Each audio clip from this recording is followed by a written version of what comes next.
everyone! Good morning! I'm back! This is Sam Brusas and welcome back to my YouTube channel. Oh my gosh! This is it guys, pag-uusapan natin ngayon. Dalawang kandidata na malakas ang laban para sa corona ng Miss Universe Philippines. Sino kaya ang mag-uuwi sa kanila? Yan ang tatalakayin natin ngayon. But before anything else, hello Philippines and hello beautiful people. Mabuhay! Kamusta kayong lahat? Sana lahat po kayo ay okay at safe ngayong araw na ito. At syempre sa lahat naman ng mga bago nating subscribers dyan, hello po sa inyo lahat. Maraming salamat guys sa pag-subscribe ninyo. Syempre dito sa channel ko at syempre sa lahat naman ng makamamasam dyan na laging sumusuporta dito araw-araw, lagi-lagi. Maraming salamat guys sa inyong lahat. Syempre usapang Miss Universe Philippines tayo ngayon. Ito na nga, konting-konti na lang ay papunta na tayo sa exciting moment ng Miss Universe Philippines. It's almost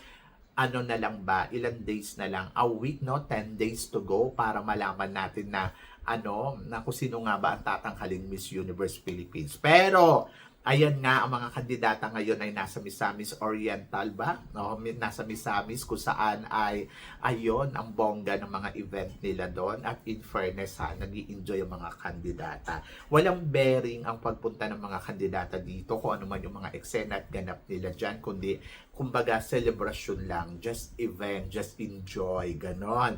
And then ayun, so sobrang happy ako dahil nabigyan ng pagkakataon na makapag-relax ang mga kandidata natin. At ayun, so good time, di ba? So bonding together, at least memory to sa kanila in the future. So malapit na nga matapos ang competition at lahat tayo ay eto na, excited na. Pero may dalawang kandidata ako na napapansin na talagang pwedeng sa kanilang mapunta ang corona ng Miss Universe Philippines.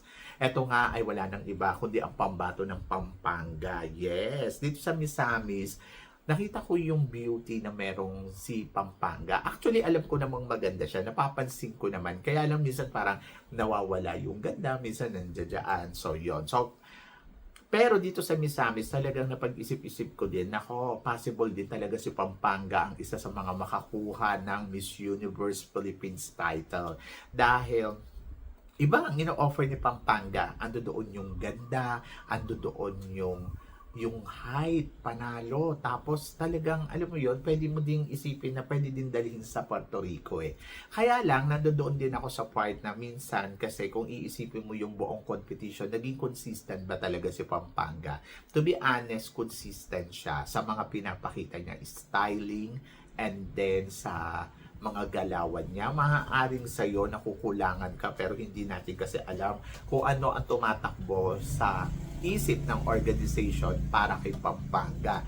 Maaaring nakikitaan nila ng potential na pwedeng ipadala talaga sa Puerto Rico para sa competition ng Miss Universe Philippines. Ang sinasabi nga ng iba, kasi kapag si si Bea ang pinadala, mistisan na siya, kumbaga parang hindi mag-shine yung beauty niya doon. I think so. Ganon din si Pampanga, mistisa din si Pampanga. So, ibig sabihin, hindi rin siya mag-shine kung dadalhin siya sa Puerto Rico. To be honest, parehas silang potential. Nakikitaan natin na talagang yung beauty nandoon. And then, lagi ko sinasabi sa inyo na dapat kung magpapadala tayo ng kandidata, dapat talaga bukod doon sa total package siya, talagang dapat may beauty talaga.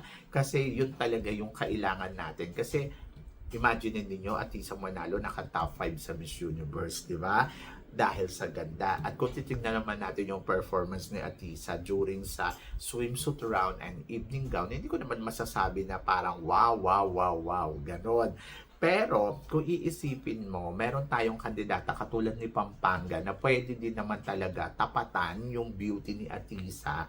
At magkaiba nga lang, syempre si Atisa mas sobrang ganda. But maganda din si Pampanga kasi maganda, may height, at talagang masasabi ko na level up kung sakaling si Pampanga yung ipapadala natin kasi nga matangkad. Tapos may katawan din. Kaya lang, ayun nga lang, nakukulangan din talaga ako sa performance ni Pampanga. Kung performance yung pag-uusapan, medyo parang questionable siya.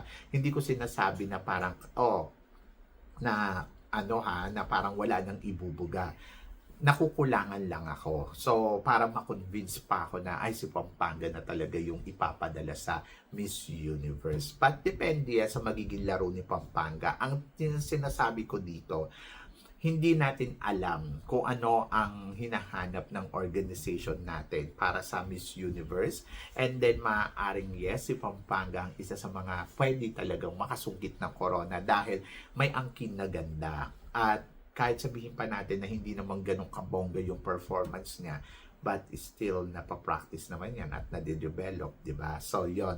So, pinag-uusapan pa lang naman natin dito yung Miss Universe Philippines. Wala pa tayo doon sa Miss Universe. Kung ito ba ay may laban, kung ito ba ay kakabog doon. Pero dito sa Pilipinas, maaari talaga na kumabog din si Pampanga. So, mahina ang laban ni Pampanga pagdating sa speaking. Kasi parang kung iisipin mo, sila na nga rin yung nagsabi na parang alam nila na hindi ganun kabongga yung Q&A ni Pampanga. Pero kasi doon sa closed door interview, kung titignan mo, mukhang nakasagot talaga si Pampanga at kumpiyansa siya doon sa sagutan niya. So wala akong problema. Kumbaga parang ang nakikita ko kay Pampanga, kung merong swerte sa Q&A, na mabubunot niya, halimbawa, kaya niyang i-depend, kaya niyang sagutin, ayun, magpe-penetrate talaga sa Q&A ng bonggang-bongga si Pampanga at pwedeng manalo. Pero ang tsansa ni Pampanga para manalo, siguro ngayon ang nakikita ko, 100 to 100%, I think nasa 80% or 75% na pwede niya talagang masungkit yung corona ng Miss Universe. So yun, ganon, mga ganong porsyento. And then, parang tingin ko, depende na yan sa magiging laro niya talaga sa competition na to, kung siya ba ay magpe-penetrate. Parang piling ko naman gagawin naman ni Pampanga yung best niya, di ba? So, let's see kung ano ang ipapakita ni Pampanga. Pero kung sakaling hindi manalo si Pampanga, to be honest, pwede siyang maging supranational. At nakikita ko na ito talaga yung pageant na I think kaya niyang manalo doon ng bonggang-bongga. So, supranational. Kung hindi yan universe, magsusupranational yan. So, yan. Pero, tingnan natin, di ba? So, ako para sa akin, dapat tumanggap siya ng ibang corona, lalo na nababalitaan natin. Di ba, sabi nga ni Mr. Eddie na parang hindi na daw sasali. Pa, kung kaya mong kunin ang Miss Universe Philippines, hindi kunin mo, di ba? Pero kung hindi mo kaya, matuto kang dapat tumanggap ng corona para hindi masayang yung laban mo kasi potential naman, di ba? So yon. And then pagdating naman dito kay La Union, isa talaga sila Union na masasabi ko iba din. Dito sa Misamis, isa sila Union sa masasabi kong nag-shine. At isa sila Union na masasabi ko na talagang hindi talaga mawala sa isip ko na siya ang magiging next Miss Universe Philippines natin. Kumpara kay Pampanga, may beauty din talaga may beauty din talaga si La Union na ang beauty niya ay hindi pang world class Ganun yung dating ni La Union Pang world class yung beauty niya. Si La Union, ang beauty niya merong extravaganza na parang may charisma talaga. Kung ikukumpara ko sa beauty ni Pampanga, pag tinignan mo kasi si Pampanga, maganda si Pampanga, pero malakas ang appeal ni La Union.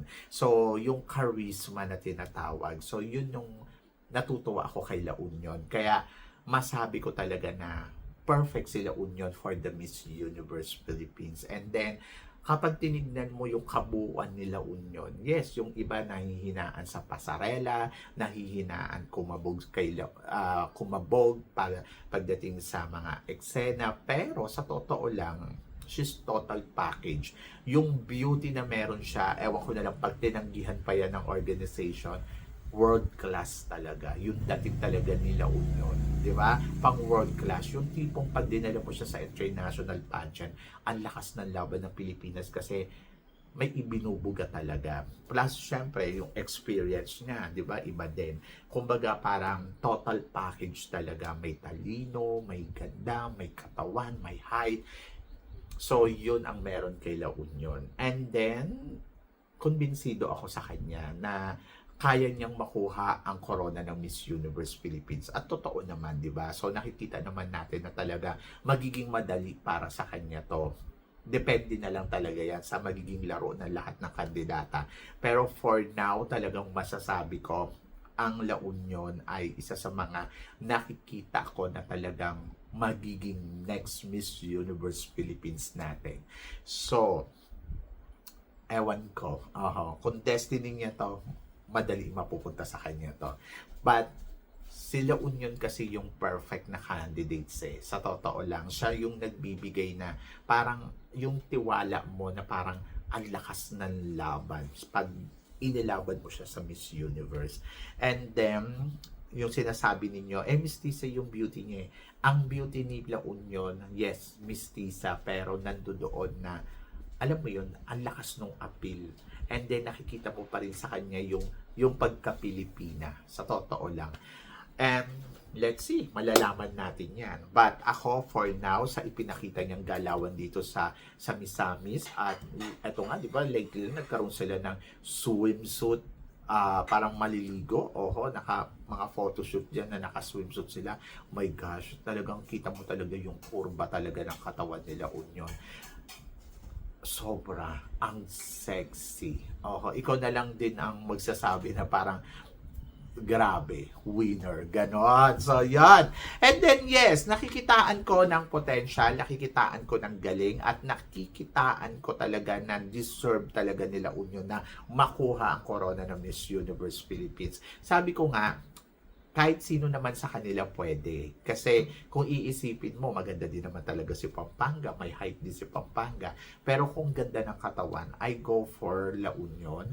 Kung ganda ng communication skills, I go for La Union. Ang gandang magsalita ni La Union. Yung alam mo yun, yung sobrang ang ganda ng binabaksak niya. Doon talaga lumalamang si La Union.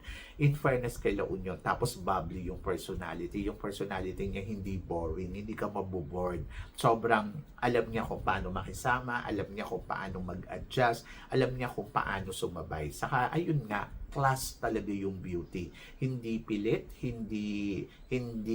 kumbaga hindi pilit, hindi turo, kumbaga parang ang nakikita mo sa kanya ay natural lahat. So, yon.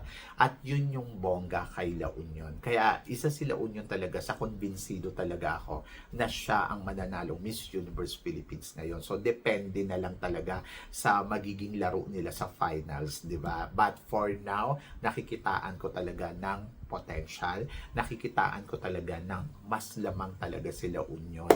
And then, ayun. So, malakas talaga yung laban niya. Kahit anong isipin mo at kahit anong gawin natin, malakas ang laban nila Union. Lahat ng ipinakita niya dito, very authentic. And then, ayun. So, sobrang happy ako for her. And, let's see. So, yan. So, kung sakali man, I think si La Union ang magiging Miss Universe Philippines, and then I think si Pampanga ang magiging supranational. Pero, syempre, pwede din namang mangyari, pwede din namang bumaliktad, pwede din mapunta kay Pampanga yung universe. Bakit hindi? Sabi ko nga, may ganda na pinapakita. But yes, nakikita ko na si Pampanga ang isa sa mga pwede talagang makatinik sa lahat ng kandidata dito. Kasi you cannot underestimate yung beauty, yung kakayahan ni Pampanga. Hindi mo pwedeng sabihin na parang, oy, hindi niya makukuha yan. Why not? Bakit hindi? May ganda siya, di ba? So, yon. And then, sila Union ang isa sa mga nakikita kong, kumbaga sa, talagang top notcher. Sobrang unswerte na nung kandidata kapag napatumba niya sila Union. So, yon. So, sa ngayon, ang nangunguna pa rin sa akin, syempre, La Union and Pampanga. Ang nakikita ko na pwedeng mag-last two standing kung sakali man. And then, let's see, yung kakayahan nila kasi syempre may mga kandidata din na, alam mo yun, na pwede din kumabog. But malalaman natin yan sa Coronation Night. But for now, ayan lang naman, comparison lang naman at yung nakikita natin na ng lamang ng dalawang kandidatang to sa ibang kandidata. But syempre, yung ibang kandidata may laban din. Katulad syempre ni Nicole Bormeo at saka ni Taguig. At saka, sama na natin sa April. Malakas din sa April. At kung sino-sino pa. Diba? So, for now, ayan. So, Kayo guys, ano guys ang tingin ninyo sa dalawang kandidatang to?